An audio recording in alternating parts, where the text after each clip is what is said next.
Hey guys, Virgin Vinyl with you again today. I'm surprised I haven't done this one before because I picked it up a little while ago. But that is today's album, Heavy Weather by Weather Report. The probably the most famous of the Weather Report albums, the biggest seller. This is, an album that really, I guess sort of rocketed Jaco Pastorious to, stardom as, being known as like one of the greatest bass players to ever live. What's interesting about this album, actually it's the first Weather Report album I ever heard as well. I was, how old? 16, 17. When I started getting into jazz, I went and got some bass lessons because I'd been playing guitar up until around that. I played a little bit of bass, but I was mostly playing guitar. As at like 14 until about 16, 17, I was focused on guitar. But I went and got some lessons from the bass player of the Australian jazz rock fusion band Dig. Paul something, I can't remember his last name. There's a reason why I can't remember his last name. But I don't know if I'll tell that story. But let's just say it doesn't paint him in the most flattering light. But I think I'll leave that one out. But anyway, I went and got a few lessons from him. He's a great bass player. Can't say anything bad about that. He knows his shit. And when I went to see him, he recommended to me, like, dude, okay, here's 10 albums that you've got to go and listen to and absorb into your musical DNA. He's like, I can tell you've got a good ear because I was already talking to him about, all these albums that had great bass players. He's like, but you need to hear this. You need to hear Jaco Pastorious. He was one of them. And this album was on that list. I went out and got it. And to be honest, like at first I was like, obviously, as soon as I heard the bass playing, I was like, holy shit, that's on another level. Like what, I never heard anything like that before, but I didn't really like the music, I have to be honest. It sounded a little too happy for me. Like I was always into, rock and metal and prog. And, when I got into jazz, I was, I got into like bebop, that's where I kind of like, I guess like post-bop or cool jazz, but there was always a darkness to that music, an intensity, like a fire in there. And that's what I liked. I mean, listening to, John Coltrane, rip through his sheets of sound and like going even further back to like Bird and Diz, trading solos and at lightning speeds and stuff like that. So there was always this intensity there. And so like, this was a little too happy for me at the time. But because the bass playing was so good, and as I've mentioned before, I have always had this thing in me where I've been able to detect if something is good or shit, and if it's a me problem or if it's an album problem. And if it's a me problem, then I'm like, okay, I need to spend some time with this. I need to invest in it because I can tell that if I spend some time with it and I try to come to understand it, eventually it'll pay dividends. And of course, this did over time, and it's going to become a beloved album, and I absolutely love it. And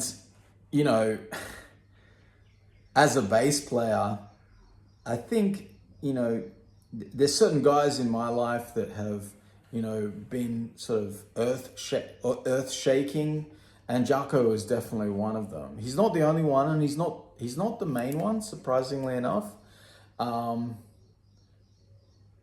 But he didn't really influence the way I played, but to a degree he did, I guess.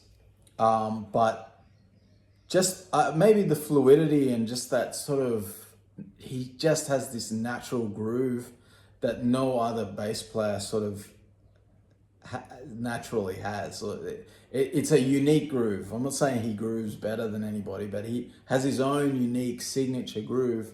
And I think anybody who's familiar with his music will agree with that. Weather Report is a really interesting band because they started off, Joe Zawinul came out of the whole sort of birth of fusion with Miles Davis on In a Silent Way. And, he did his own solo album, Zawinul, which is really good.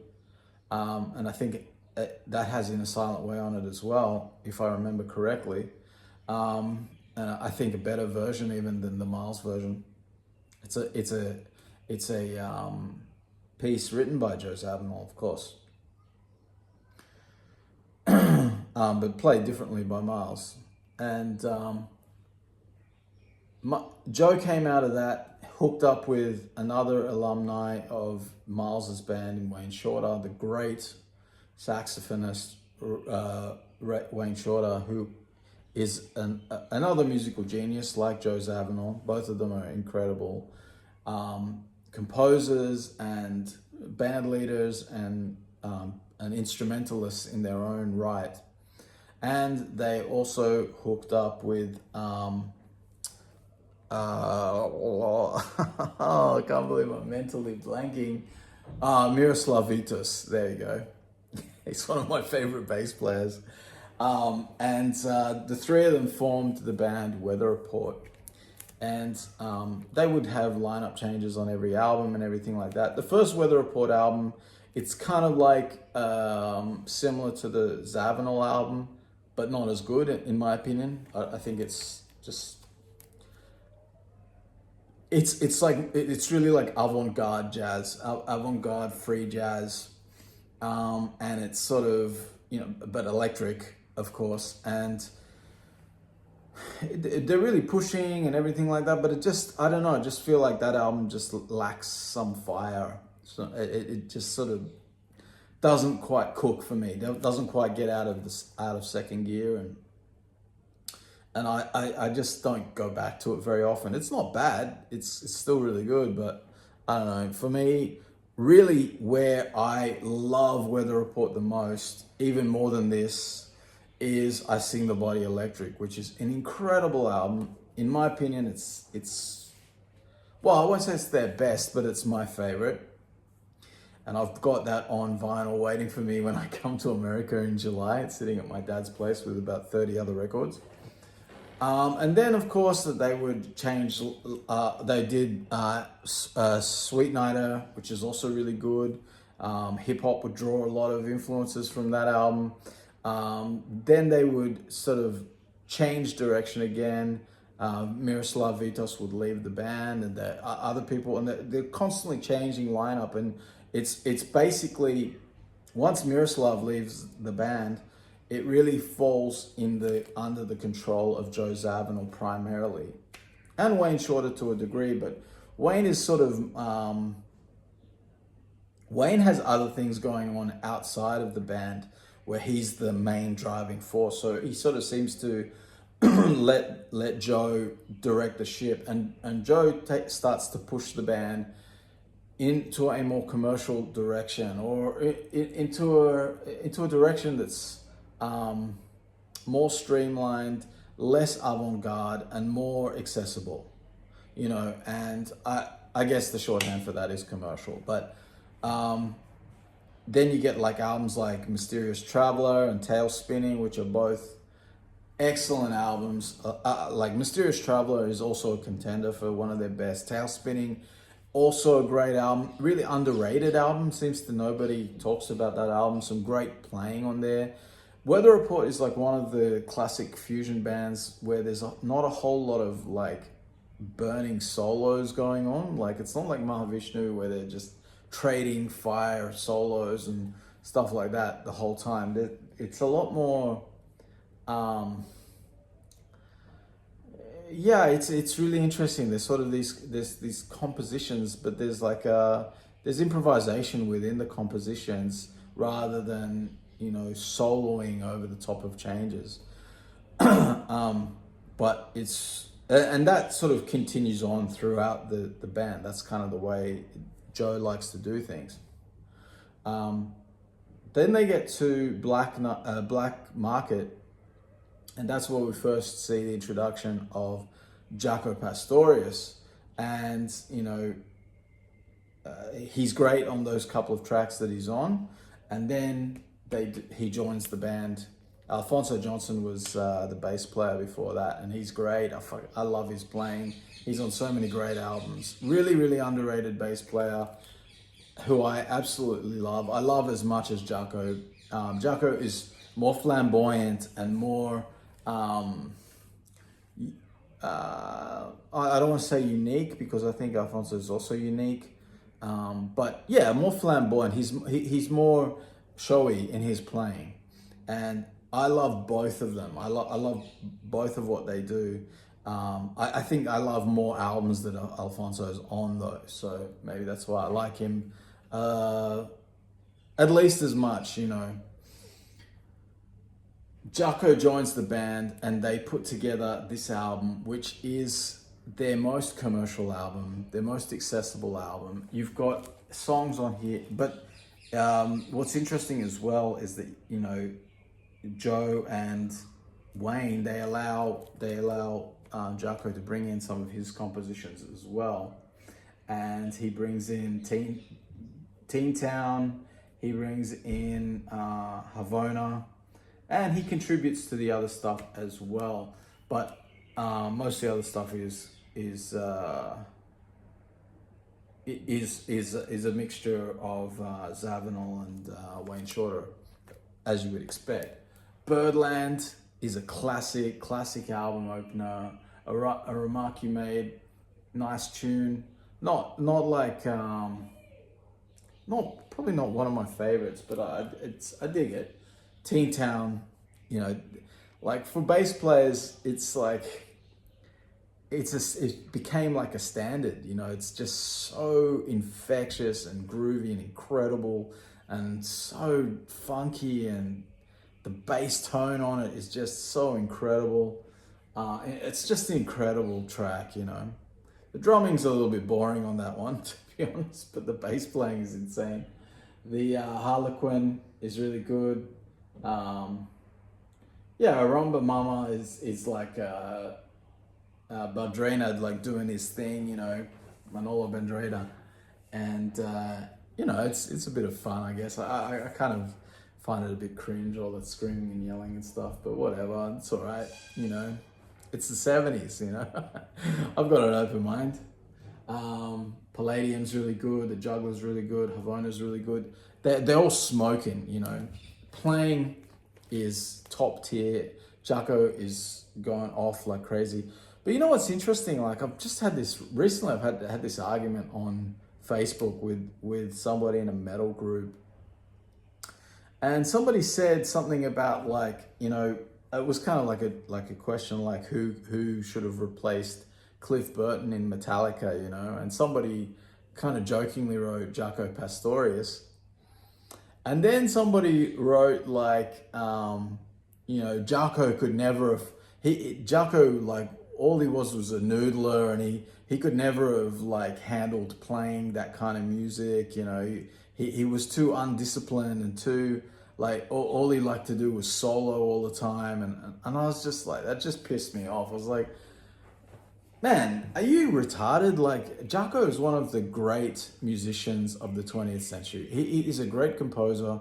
He's an incredible player, has incredible control. I mean, yeah, look, if we're talking about when Jaco like went off the rails and he, you know, the sort of mental illness and the drug abuse and all of that, like, tipped him over into sort of that unhinged part of his life, yeah, okay, fine. But if we're talking like peak Jaco, man, of course he could nail Metallica. Of course he could, like, this is what I was trying to explain to the guy. Look, he's a jazz musician. Jazz musicians they don't need to sit down and learn a riff and practice it for hours on end and then go and practice it with the band and then go on stage and play that same riff over and over and over again every single night. you know, they get up on stage, sure, they'll learn the head of a track or they'll learn the composition, but then they're improvising. They're improvising through the whole thing and they can make it work. And they have the skill and knowledge and control to make it work. You can't do that if you don't have the ability to play it straight, then you can't play around it, you know? And so it's like, it was like trying to explain to these guys, like, man, just because Jaco is doing all these crazy things doesn't mean that he couldn't play straight. Jazz guys can play straight if they want to, but they're swinging and they're moving the harmony around and they're moving the rhythm around because that's what they do. That's what jazz is. And jazz is about exploration and expanding. Like, you know, that's how jazz started, you know, by taking the simplest of melodies and then playing with the melody, like exaggerating it and moving it around and taking it places and turning a simple idea into high art, right? And so it's not like they can't play straight, and it just pissed me off. And he's going back and forth. He's saying that that I don't know what I'm talking about, and that Jaco, he wouldn't be able to last 5 minutes in Metallica. And I was like, man, you know, like, put it the other way around. Like, I love Cliff and I love Metallica's early albums. I grew up on that shit. Don't get me wrong. I fucking, no disrespect to those epic greatnesses of metal. Those albums, anyway, they sold out big time later on. But no Metallica guy, whether it's Cliff Burton or James Hetfield or Lars Ulrich or any of them, would last 30 seconds in a jazz band. None of them would last 30 seconds in this band.